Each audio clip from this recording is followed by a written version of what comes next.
Hello friends नमस्कार जय जगन्नाथ। आज मु आपन गोटे नुआ रेसिपी लेके आसी। जदि आपण मो चैनल ने नुआ ता चैनल को लाइक शेयर सब्सक्राइब कर देबे। देखंतु मु आज ओ खट्टा गोटे लेके आसी जोटा कि मीठा पड़ी। एटा मु आपण मानक सहित आज शेयर करबे। आपण निश्चय करिकि घरे खाइबे और मते कहबे केमति लागिछि कमेंट रे। ସେଥିପାଇଁ ଏଠି ଦେଖନ୍ତୁ ମୁଁ ଦିଟା ଓକୁ ଭଲ ଭାବରେ କାଟି ନେଇଛି। ଆଉ ଏଠି ମସଲା ଗୋଟେ ପ୍ରିପେୟାର କରିଛି ସୋରିଷ ମସଲା ଯୋଉଥିରେ କି ସୋରିଷ ଲଙ୍କା ପଡିଛି। ତାପରେ ଏଠି ଗୋଟେ କଡେଇରେ ମୁଁ ତେଲ ପକେଇଦେଲି। ତେଲଟା ଟିକେ ଗରମ ହେଇ ଆସିଲା ପରେ ଏଥିରେ ମୁଁ ଲଙ୍କା ପକେଇ ଦେଇଛି ଦିଟା। ତାପରେ ପଞ୍ଚୁ ଫୁଟଣ ଟିକେ ପକେଇ ଦେଇଛି। ଫୁଟଣ ଆପଣ ଯେତିକି ଓଉ ଦେଖିକିରି ଫୁଟଣ ପକେଇବେ। ତାପରେ ଏଥିରେ ଟିକେ ଭୃସଙ୍ଗ ପତ୍ର ପକେଇ ଦେଇଛି ମୁଁ ଦିଟା ତିନିଟା ଭୃସଙ୍ଗ ପତ୍ର ଏଥିରେ ପକେଇ ଦେଇଛି। ମୋ ଅଳ୍ପ ଯେହେତୁ ମୁଁ ତିନିଟା ପକେଇଛି ଆପଣ ଅଧିକ ଓଉ ନେଲେ ଆପଣ ଅଧିକ ପକେଇ ପାରିବେ। ତାପରେ ଏଠି ମୁଁ ଓଉକୁ ପକେଇଦେଲି। ଓଉକୁ ଟିକେ ଭଲ ଭାବରେ କଷିଦେବି। ତା ଲାଳ ଅଂଶ ଟା ଟିକେ ବାହାରି ଗଲା ପରେ ପର୍ଯ୍ୟନ୍ତ ତାକୁ କଷିବେ।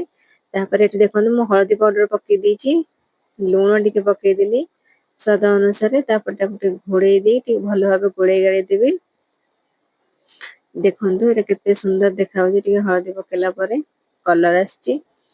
ତାପରେ ଏଠି ମୁଁ ଗୁଡ ନେଇଛି ମିଠା ପାଇଁ। ଏଠି ମୁଁ ଗୁଡ ନେଇଛି ଆପଣ ଗୁଡ ଜାଗାରେ ଚିନି ବି ନେଇପାରିବେ। ମୁଁ ଏଠି ଗୁଡ ନେଇଛି ଆଉ ଏତିକି ଓ ପାଇଁ ମୁଁ ଗୋଟେ କପ୍ ହିଁ ଗୁଡ ନେଇଛି ମୁଁ ଏଥିରେ। ଗୁଡକୁ ଟିକେ ଭଲରେ କଷିଦେଲି ଓଉ ସାଙ୍ଗରେ। କଷିଦେଲା କଲର ଟା ଦେଖନ୍ତୁ କିନ୍ତୁ ପୁରା କଳା ହେଇଯାଇଛି ଗୁଡ। ଦେଖନ୍ତୁ ଗୁଡ କେମିତି ପୁରା କଳା ହେଇଯାଇଛି। ଆଉ ତାକୁ ଭଲ ଭାବରେ କଷି ସାରିଲା ପରେ ଏଥିରେ ମୁଁ ଯୋଉ ସୋରିଷ ବାଟିକି ରଖିଥିଲି ସୋରିଷ ଆଉ ଲଙ୍କା ଏଥିରେ ଆଡ କରିଦେଇଛି। ସୋରିଷ ଟା ଏଇଠି ଦେଲେ ସୋରିଷ ଟିକେ ଭଲ ଭାବରେ କଷି ଟିକେ କଷିଦେଲା ପରେ ତା ଦେହରେ ଆପଣ ଟିକେ ପାଣି ଦେଇଦେବେ। କାହିଁକି ନା ସୋରିଷ ବେଶୀ କଷିଲେ ଟିକେ ପିତା ଲାଗେ।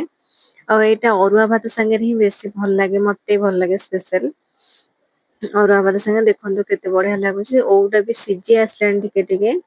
ଦେଖନ୍ତୁ ତା କଲର ଟା କେତେ ବଢିଆ ମସ୍ତ ଦେଖା ଯାଉଛି।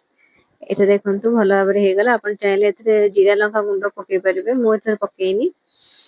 ତାପରେ ଏତେ ଦେଖନ୍ତୁ ଭଲ ଭାବେ ଗରମ ଗରମ ସର୍ଭ କରିଦେବେ। ଏଇଟା ଥଣ୍ଡା ଖାଇଲେ ଭଲ ଲାଗିବ ବେଶୀ। ଆପଣଙ୍କୁ ଥଣ୍ଡା କରି ଫ୍ରିଜ ରୁ କାଢିକିରି ଖାଇବେ ବହୁତ ଟେଷ୍ଟି ଲାଗିବ। ଏଇଟା ମିଠା ଯୋଉମାନେ ମିଠା ପସନ୍ଦ କରନ୍ତି ତାଙ୍କୁ ଏଇ ଓଉ ଖଟାଟା ନିଶ୍ଚୟ ଭଲ ଲାଗିବ। ଆପଣ ଏଇଟା ନିଶ୍ଚୟ ଘରେ ତିଆରି କରନ୍ତୁ ଆଉ ଖାଇକିରି ମତେ ଜଣାନ୍ତୁ କେମିତି ହେଇଛି।